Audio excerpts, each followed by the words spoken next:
Hello, my Built for Thousand Nation. How's everyone doing today? Hopefully, everyone's having a great day. If not, hope it gets better from here. We are back with another Mr. Nightmare. This one's titled Three Disturbing True Deep Woods Wilderness Horror Stories. All right. That was a mouthful. I'm excited to get in today's video. I love me some Mr. Nightmares. It's like hearing it's like goosebumps from back in the day, man, whenever I was younger. Tales by the campfire. I love shit like that, man. I'm excited to get into it. Hopefully you guys are excited as I am. If you are, please go ahead, turn them lights down low, put on something comfy, couple, something special. Let's get so scared we shout all over the place. Boom. Boom.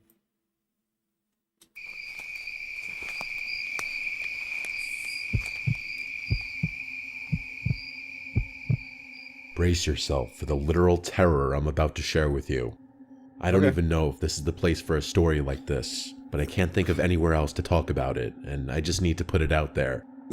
I've told everyone under the sun about this. My family, my neighbors, my friends, random news outlets. It's never enough.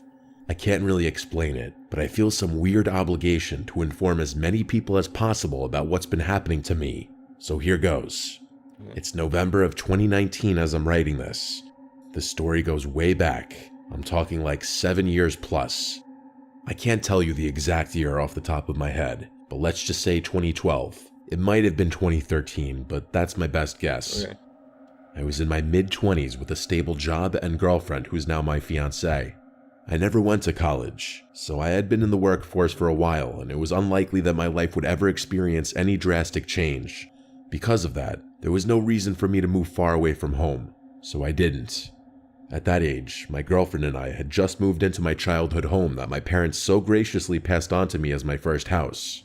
It's an extremely old brick house that my dad had Where'd they go? Did they go to Florida? They went to Boca Raton? Did you kill them? Why? I have questions. And I need answers. Can you answer these for me?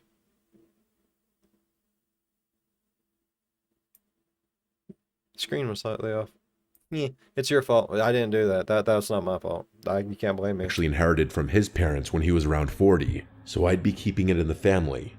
The house itself has seen a few rounds of renovations, but you can still tell it's old. It's the brick that gives it away. There are very few brick houses in our area, so it sticks It's out like beautiful. a sore thumb. I kind of like that though, it feels special. Speaking of our I love area, brick houses. we My live house in a is very brick. I love woodsy that shit, man. neighborhood, so the houses are spaced pretty far apart. Our Reminds me house of is the Three also the Little last Pigs. lot on our Reminds me of Three Little Pigs, man. You can have it made out of straw, wood, or brick. The dude had a brick house and he lived. Little pig, let me in. And no. The hell no. street. So instead of bordering the woods on just one side, we border it on two. The woods back there is massive, and I mean massive. As a kid, my brothers and I would often go exploring in there, but no amount of aimless wandering ever got us even close to charting the whole thing. I'm sure some people would find that intimidating, but I've always enjoyed the wilderness, so it wasn't a big deal to me. Especially if it's like Plus, I'm NDR. a guy who likes keeping to myself. Always have. So being isolated in my own little corner of the earth was appealing. Anyway, my girlfriend and I had been living there for a few months when all this started happening. It was sometime in the winter. I can't remember the exact month. All I know is that there was snow on the ground. It was sometime after 8 in the morning on a Sunday, the one day a week I got to sleep in. As I was getting in my pickup truck to treat myself to a coffee like I I don't do know every that Sunday shit, man. morning, I know I am one of those motherfuckers that get about 4 to 5 hours of sleep a night. Can't sleep no more than that. If I do, I'm shit. I'm not a big let's sleep in. I might get tired and take like an hour nap later on throughout the day, but that's about it. Like, I'm not a big sleeper. I had too much shit to do, man. noticed something odd. In the driveway, Too right much next shit. to my car, there was what looked like a trail of footprints in the snow. My first thought was that my girlfriend had somehow woken up before me without me hearing her, and she came out to the driveway for whatever reason. But the more I looked around, the more I realized that was impossible. The path led across my front yard and through the hole in our side yard fence, meaning the footprints had originated from somewhere in the woods. Uh-oh. On top of that, the trail Jump didn't the lead anywhere jungle! near our house, meaning they couldn't have been created by my girlfriend. I remember standing there, confused as hell. The trail didn't lead around our house or up to any of the windows, just the driver's side door of my car. That meant someone had walked directly from the woods to my car, only to immediately turn around and walk straight back into the woods. It was bizarre. I ended up That's a asking my little weird. girlfriend about it later that day, but she obviously wasn't responsible for it. I wish I could give you more details about that first instance, but it was so long ago that that's about as much as I remember. It must have been at least 2 winters after that when the next thing happened. I specifically remember it being 2015, because that was the year my Seahawks lost the Super Bowl to Tom Brady. I woke up that morning and walked to my car. I think it was a weekday, but I'm not positive. As soon as I stepped outside, I instantly knew something was very, very wrong. There were footprints everywhere. I'm talking in the driveway, near all the windows, around the perimeter. Mountain people? Man, I'm telling you. You know there's some feral people out there in them there woods, man. There's feral people everywhere. I mean, seriously, think about it. Like, there's whole civilizations that we're not even allowed to have anything to do with because they're so primitive and we're not allowed to, like, fuck with that. Because they'd probably die. Because they ain't had to deal with people. Like, so who's to say that, like, some little civilization didn't go out into the woods and be like, you know what, we're going to start ourselves like a little civilization out here. We're going to build stuff. You know, eventually they're going to come through here with the railroad and the cars and the trucks and the, you know, whatever. And then nobody ever came out there, but they was kind of stuck. And then it just became a thing. Force of habit. Who's to say this shit ain't real, man? There's people in them there woods. Of the house, the yard was completely covered in them. I'm a pretty level-headed guy, so I'm not gonna say I started panicking, but I'd be lying if I said I was completely calm in that moment. I was already late for work, so I didn't have time to inspect the prints very closely, but I didn't want to leave my girlfriend in a potentially dangerous situation. Yeah. I quickly ran around the house and yard to make sure no one was lurking on the property, but that was about all I could do in the limited time I had. As I was pulling out of the driveway, I texted my girlfriend about the situation so she wouldn't freak out. I ended up leaving work early that day, mostly because the situation was stuck on my mind. Oh, yeah. By the time I got home, my girlfriend had made some shocking discoveries. As soon as I pulled up, she beckoned me into the yard and pointed at one of the trails, saying it had been bothering her all day. At first, I was confused, but then I realized what she was talking about. None of the footprints had left any shoe marks. I felt like an idiot for not picking up on it sooner. Whoever had left the footprints Barefoot? had been walking around in their bare feet. I was at a loss for Oh words. my God, the Who the frostbite. hell would walk around barefoot in freezing cold temperatures? My girlfriend suggested that maybe it was some kind of animal, but the prints genuinely looked like 2 human feet. We went inside and called my dad, but Is there an animal that can look like human feet other than Bigfoot? I'm generally asking. I'm not too for sure. Like, he said he'd never experienced anything like that in all of his years of living in that house. He told me to grab my rifle and try tracking down whoever had left the footprints. could it be the I really brothers just didn't fucking want with to, him? but I knew this kind of Plus thing he was got my the house? responsibility. My girlfriend wanted to call the police. I mean, it's not the realm of possibilities that it's just like your brothers fucking with you because you said you and your brothers were raised up there and now your parents left you your house. Maybe they're just kind of fucking with you like, son of a bitch, get the house we grew up in. I'm just going to fuck with him a little bit. It could be something like that. Brothers are assholes. I have some. But I knew that would be a waste of time. We had no evidence that a crime was committed, and I didn't think trespassing would warrant a search. I told her I'd call the police if I found something in the woods, and she agreed. Like I said before, that woods is its own world, so I told myself I'd turn back as soon as the sun started going down. I slung my rifle over my shoulder and headed out. I must have been following the trail for like 30 minutes when I noticed something really strange. Seemingly out of nowhere, the trail split into 2 diverging paths. I didn't know which one to follow. Hell, I didn't even know that was one possible. way, the right foot went the I other. thought maybe whoever had left the trail had doubled back. There was 2 one-legged people walking with each other for balance. And that's as far as they'd made it. And then they heard someone coming up behind them and they was like, split up.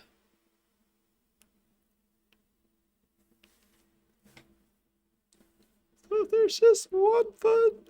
And the sad thing is, the right foot went down the left way, the left foot went down the right way. That really just fuck up the whole situation. To confuse me, but then a scarier thought hit me. Was there more than one person out there?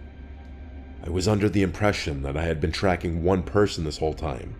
The possibility of multiple people had never even occurred to me. That was enough to shake me up, though. I wasn't fully comfortable knowing I could be outnumbered out there. I stood there a little while longer before deciding to turn around. It was getting dark anyway. As I was walking back, I couldn't help but think about those footprints. I felt like I would have noticed if two people were trying to walk in the same footprints. There's no way the person in the back could have done it without messing up at least once. And then I thought that maybe someone had walked backwards from deeper in the woods to make it look like there had been two people there the whole time. That'd be pretty difficult too. Obviously, there was the possibility that it was just one person who doubled back on himself. Maybe someone had been carrying another person on his back and just got tired. I really didn't know which explanation was the most disturbing. I mean, they're all plausible, calling the bro. police that night, but as I predicted, they told us there wasn't much they could. This poor motherfucker going to send himself down a fucking rabbit hole of how the feet separated. Poor guy. Do without definitive evidence of a crime. I told my girlfriend I was going into the woods again the next morning, but it snowed pretty heavily that night, so there were no prints to follow anymore. My girlfriend was obviously terrified, but there was literally nothing we could do. Luckily, that was the last thing that happened that winter. In fact, nothing happened for a few years after that. I would go as far as to say we had forgotten about the whole thing. Oh yeah. A lot had happened since then. My girlfriend and I got engaged in that time frame, and we were Aww. focusing on other things. I Mazel wouldn't be writing tov. this if the story ended there, though. What I'm about to tell you happened less than a year ago. It was just after the new year, so January of this year. One random morning, I woke up to footprints all over my property. Just like that, all the memories came flooding back. My fiancée actually broke down in our bedroom, asking me if we'd ever escaped this nightmare. I didn't know what to tell her. It was actually worse this time. There were footprints leading to my shed, and a bunch of tools were missing. God knows what else those people had done. I was furious. I called up my friend Theo, explained the situation, and asked him if he'd help me. He's a big wilderness guy, and a much more experienced hunter than I am, which is part of the reason I asked him for help. He agreed and drove over to my place a few hours later. My fiancée was worried sick, but I promised her that Theo and I would be able to handle ourselves. We dressed for the cold and geared up, knowing we might be out there for hours. The reason I wasn't worried about the darkness this time around was because Theo had this really expensive thermal scope for his AR-10, which would allow us to see in low visibility. I never spent that much money on hunting equipment, so I'd still be blind, but it was definitely comforting knowing at least one of us would be able to see. Damn, those motherfuckers ready for some shit, I was pretty ain't he? scared by the time we headed out. Jesus Christ. At first, Theo and I talked as we walked, but after 45 minutes, we were mostly silent. It's like the seriousness of the situation hit us both at the same time. I remember praying to God that I hadn't dragged Theo into some horrible situation. I'm not sure how long we walked after that, but eventually, the tracks once again split into two sets of footprints. We followed the one on the left for a few minutes, but at one point, the trail just stopped abruptly. We retraced our steps back to the split, and Theo made a comment about whoever left the tracks really didn't want to be followed. I didn't want to think about it, so we just kept following the footprints in silence. I'm not kidding you. There were at least 3 other dead ends that forced us to retrace our steps, wasting valuable daylight. I remember thinking how remarkable it was that someone could walk backwards so perfectly that a trail of footprints didn't look like it had been stepped on multiple times. Yeah, that's fucking creepy, I'm telling bro. you, it wasn't normal. That's fucking The one psychotic upside, right there. which Theo pointed out to me, was the dead ends likely meant we were tracking just one person. Eventually, it started getting dark. We were really deep in the woods at that point. I didn't recognize my surroundings at all. The trail of footprints didn't diverge for a long time after that. Theo said whoever we were tracking had probably given up trying to make dead ends. Another 5 minutes or so passed, and the footprints started getting noticeably deeper. We were getting closer. At one point, another set of footprints appeared right alongside the original. Theo cursed and whispered that he had been wrong, and that we were probably tracking 2 people. The sun was basically all the way down now, man. so I'm Theo was getting checking his fucking scope every tense, so bro. often. The snow gave me some visibility, but I'll be honest. That is the one good thing about when it snows, man. It can be dark and you can still see pretty fucking good because of the snow. But I would be shitting right now, man. Like I'd be going na, na, na, na, no, no, no. I'm going home. And then I'd run away. I ain't gonna lie. I ain't dealing with this shit. I ain't getting out into these woods and being like some wrong turn bullshit. No one's sticking in my boom boom hole, then eating me. We're going to tenderize you like a pig, boy. And then we're going to eat you like one, too. No, I'm good. Probably would have turned around. But to be watching it all happen in thermal. We were walking in complete silence. Out of nowhere, I felt Theo's arm reach against my chest, motioning me to stop. I looked at him, and he was looking straight ahead through his scope. I couldn't see what he was looking at, so I just kept looking at him. It looked like he was holding his breath. I had never seen him so still. After a good 20 seconds, he slowly made his way over to the nearest tree and crouched down. I followed suit, not even questioning why. He looked through his scope again, and I could see his hand begin to tremble slightly. Another 20 seconds of complete silence. I was dying of suspense, so I lightly tapped his shoulder. He lowered his rifle and silently handed it to me. I looked through the scope and had to fight back a scream. There were 4 figures huddled in the snow. At first I thought they were bears, but I quickly realized they weren't. They were human beings. 2 of them were large and hunched over, and the other 2 were smaller. The smaller ones were clinging to a nearby tree, wildly jerking their heads around. They were eating something. I couldn't make out faces or details. Thermal scopes don't give you that, but I could see enough to know they were naked. It was the most terrifying thing I have ever seen with my own 2 eyes. Eventually, the larger ones picked up the smaller ones from off the tree and placed them on their shoulders. They then began walking deeper into the woods. Theo and I sat under that tree for what felt like an hour. We didn't dare move until we were positive that there was no way those things could hear us. By the time we got back to the house, hours later, I was surprised to find my fiancée was still awake. She told me she couldn't sleep knowing I was out there and asked what we found. I told her in as minimal detail as possible, but she was still horrified. We called the police that night, who told us they'd search the woods the first thing the next morning. Theo agreed to stay the night so the 2 of us could assist the police in their search.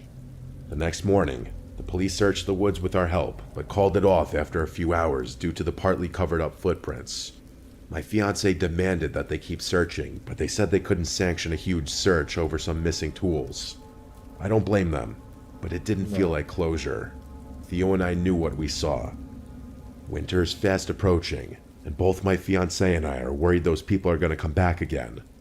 We're seriously considering moving, but haven't been able to get the ball rolling on that. I don't really know what to think. Like I said earlier, I told everyone I can about what's been happening to us.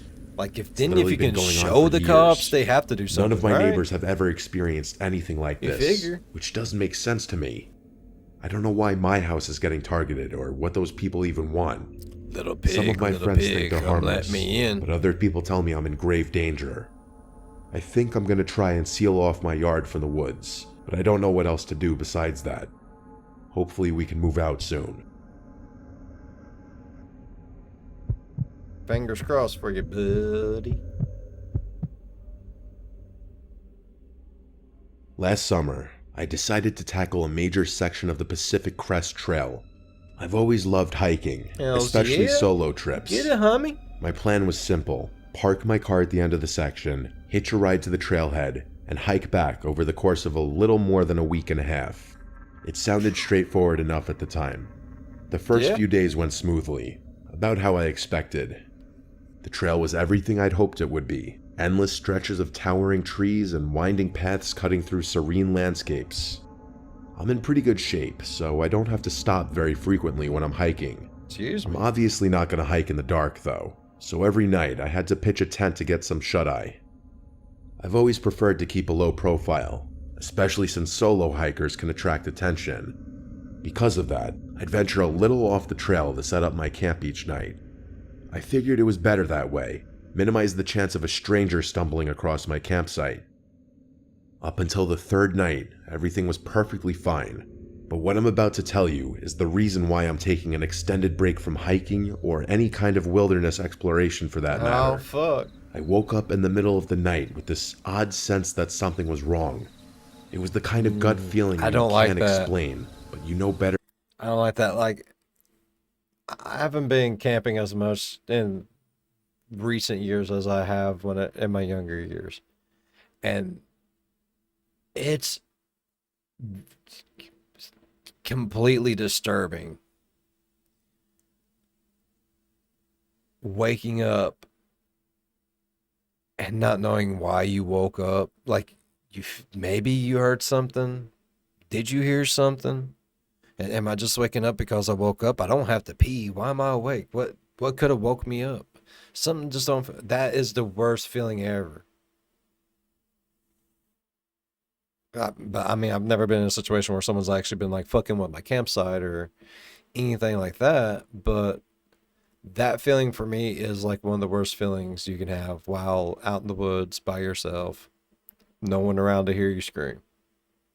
It's it's thinking you might have heard something, feeling like you might have heard something, but not knowing if you did in any way, shape, or form.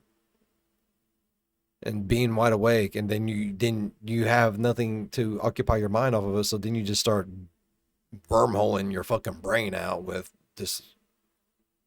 What was that? It can get bad. Than to ignore. I looked around my tent. Everything seemed normal inside, so I decided to have a look around the campsite. I drew my rifle, grabbed a flashlight, and unzipped the tent. Respect. There was no one out there. No one Shoot that I to could kill. see, at least. Let I God returned sort to them my out. tent and started checking my pack. That's when I realized my wallet was gone. At first, I thought I'd just misplaced it, maybe left it outside the tent or buried it somewhere in my gear. But after tearing through everything, it was clear someone had taken it. My personal information, cash, credit cards, all of it. How was that even possible, though? Had someone broken into my tent just to steal that one thing and leave? It was unlikely, but randomly misplacing it was very uncharacteristic of me. I came to terms with the unfortunate conclusion that I had probably lost it myself. Things only got worse from there, though. Damn. Over the course of the next few days, I started to notice more things missing. Small items, seemingly random things. One of my lighters, my Swiss Army knife, a few energy bars. I knew I wasn't just misplacing everything. Someone was stealing my belongings. Part of me didn't want to believe it, but by the fourth day, it was undeniable. I was being stalked. There wasn't any cell coverage on that part of the trail, so it wasn't like I could alert someone about my situation. Nervous as a I motherfucker. remember contemplating turning back, but I'd only be saving myself a couple of days at best. There was no way I'd be able to hike either direction without sleeping, but I didn't feel comfortable pitching a tent in those woods with someone literally stalking me. It was a lose-lose situation. I remained calm and told myself there was a reason I had brought my rifle out there. And then it dawned on me, why hadn't that person stolen my gun? It's almost as if they were deliberately messing with me. That night, I tied my tent shut from the inside, hoping that would keep them out should they return. I tried to stay up for as long as possible, but I eventually fell asleep from pure exhaustion. My plan worked though, because when I woke up the next morning, there was no sign that anyone had been in my tent. By then, the paranoia had set in fully though. The solitude was getting to my brain, and every second of hiking was agonizing. I don't have anxiety, nor have I ever had it, but let me tell you, I've never felt worse in my life than I did over the next few days. Damn. Just imagine being in my position. No Stressing the options fuck but to out, bruh. continue hiking despite knowing someone's lurking not far behind. The anxiety was perpetual, and I was unraveling. I can't explain why or how, but my mind started playing tricks on me. A rustling in the bushes turned out to be nothing. A shadow flickering at the edge of my vision vanished the moment I turned my head. The hallucinations got worse. I can't remember most of them specifically, but the one that sticks out the most is this. As I was walking, I felt myself step into an ankle-deep puddle of water that almost caused me to trip. I literally heard the splash and felt the cold water soaking my sock, but when I looked down, the ground was completely dry. I stood there in complete shock. He's It losing felt his so fucking real. mind. I had no choice but to continue down the trail. It's the cocaine. As bad as the days were, the nights were always worse. I tied my tent. Did he take a package of magic mushrooms out instead of like a can of mushrooms? Like, did he eat the wrong mushroom on the trail? Like, what the fuck, bro? You losing your fucking mind, homie. Shut and slept next to my rifle, but nothing made the anxiety go away. At one point, I had to splash cold water on my face to calm myself down. The hallucinations mostly subsided after that. I'm not sure what I would have done if they had continued. The next night, I woke up to the sound of footsteps walking around my campsite. I quietly grabbed my rifle, preparing to confront whoever was there, but my body was frozen in fear. Eventually, the footsteps faded into the woods, but there was no way in hell I was going to sleep after that. Right. As soon as the sun came up, I packed up camp in a frenzy, my hands shaking so badly I could barely tie my gear. I couldn't stay out there another night. I was so close, probably a day and a quarter's hike away from my car, maybe less if I moved quickly. I decided that I wouldn't be stopping to sleep that night, that I'd push through the night to get off the godforsaken trail as quickly as possible. I hiked for hours, as But you're quickly as doing my it in body their would let me go. territory. They gonna see When you. the sun started to set, I gritted my teeth and continued instead of pulling off to pitch my tent. By the time it was pitch black out, I was Pitches so tent. close. Probably 2 hours I'm away at too. most. I kept walking, flashlight in one hand, rifle in the other. I started second-guessing my decision. I had never hiked in the darkness before, and I was not prepared for how difficult it was. That in and of itself was scary enough. Not to I mention kept this going, mountain man knows it trying like to the keep back my of his breathing hand. steady. About an hour passed. I was getting closer. And then I heard it. Somewhere behind me, I was sure I heard footsteps. I spun around and flashed my light, and to my horror, I saw something slink behind a tree. The adrenaline took over, and I aimed my rifle at the tree. I demanded that they come out in a loud voice. The figure stepped forward. It was definitely a human, but when I tell you it was the most barbaric-looking thing I'd ever seen, I'm not exaggerating. Words cannot describe what I was Man, I'm looking getting at. itchy as He fuck, was wearing bro. nothing but a pair Nipples of are my hard. shorts, which I hadn't Yeah. even realized were missing. His skin was scratched up in several different places, and his face was covered in hair. He started walking towards me, even though I had my rifle aimed at him. Before I could think, I tapped off a warning round next to him. He jumped at the sound and instantly retreated, sprinting back into the woods. I was in shock. I would have Without shot dead in his wasting fucking another face, second, motherfucker, wearing my I turned shorts. around and went as fast as I Give a could. motherfucker. By the time I made it out of the woods, Look, if it's one thing you've got to know about me is I love my basketball shorts, bro. Always love them. If I am in this house, it is basketball shorts. Let me catch a motherfucker in my basketball shorts. I'm gonna beat them like they stole them because they stole them. I locked my car doors and called the police. When they finally showed up, they told me that I shouldn't stick around. I didn't need to be told twice. I was out of there that night. The craziest part of the whole thing, in my opinion, was the hallucinations. I didn't think such vivid hallucinations were even possible. It's going to be a long time before I go hiking again, and I can confidently say that when I do, I won't be alone.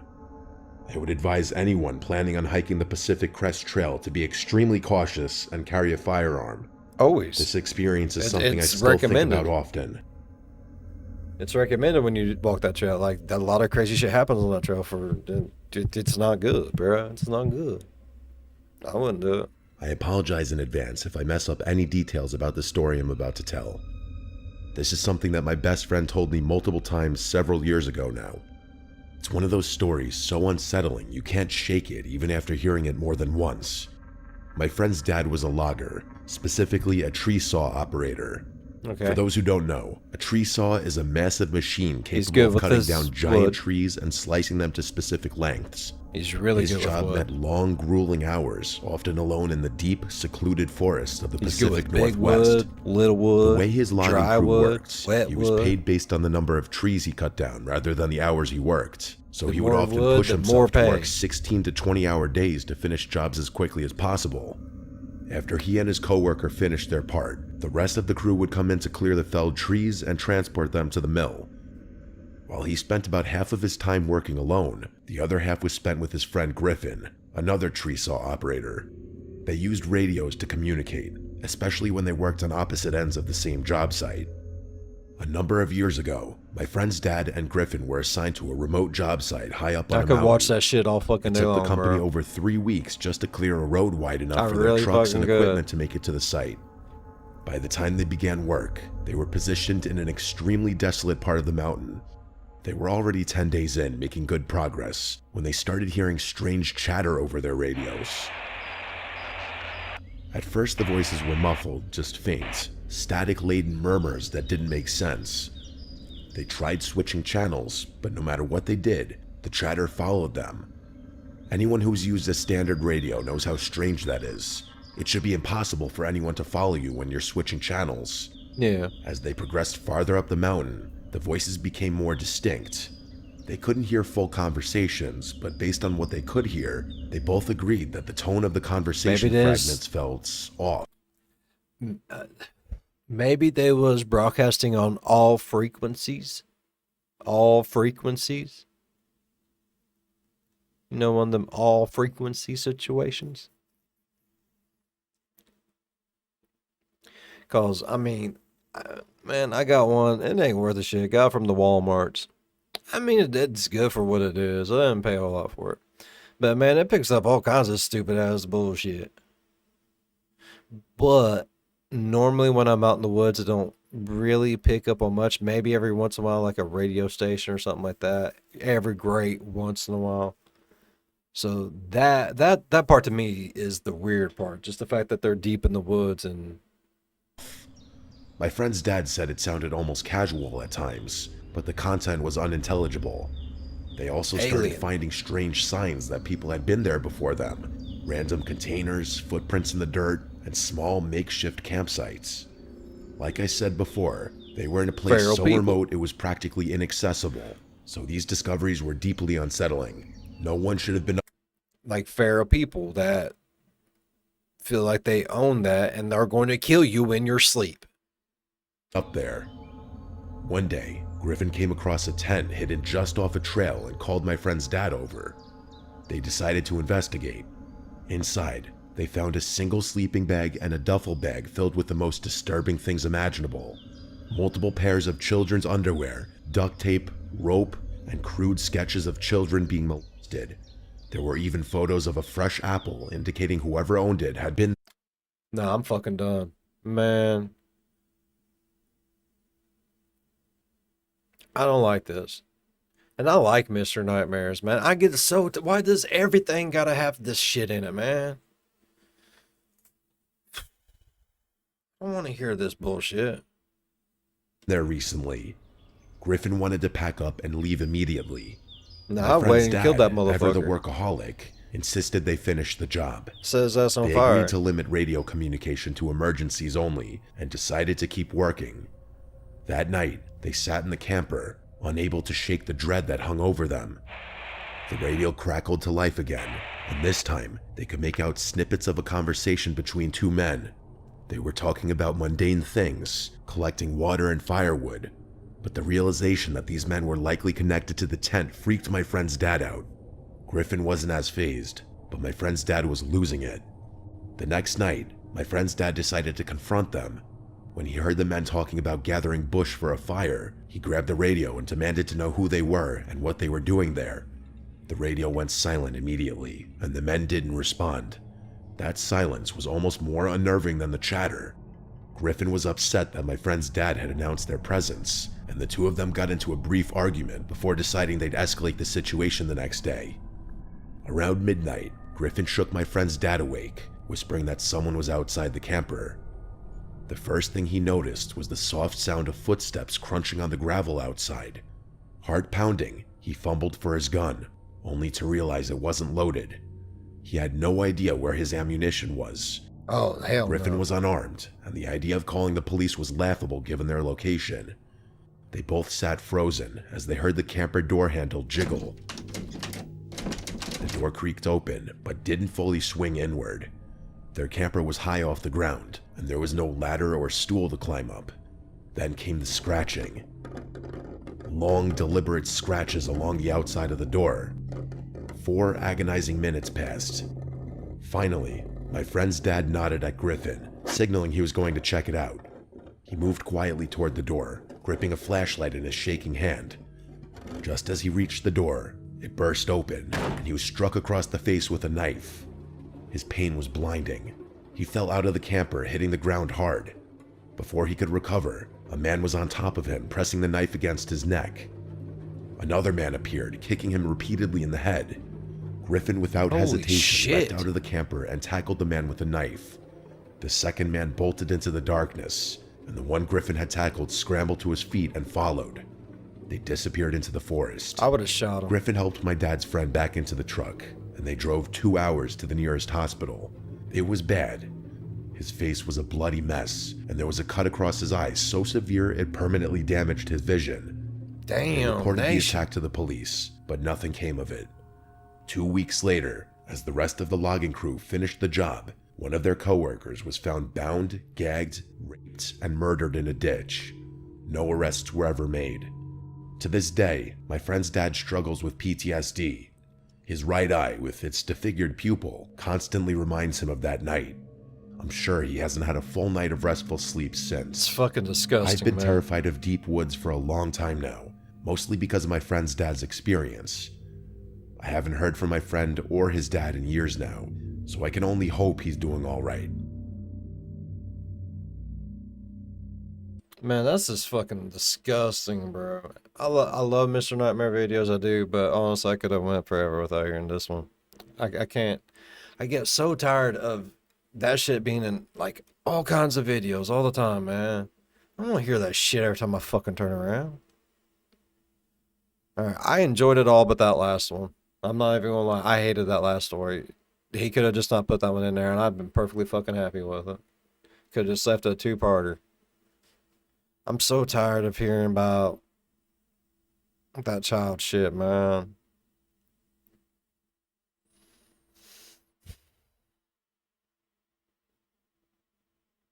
But other than that one, I really did enjoy the first 2 videos. Like, I did. They was good. I really enjoyed those. If you enjoyed those 2 as much as I did, please leave a thumbs up.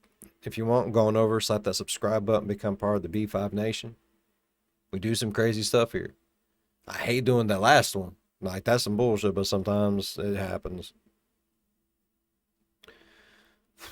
As always, be good to one another, and I'll see you in the next one. Bye bye. Man, I was having such a good day too until that stupid bullshit. I get so tired of hearing about that shit, man. It's depressing as fuck.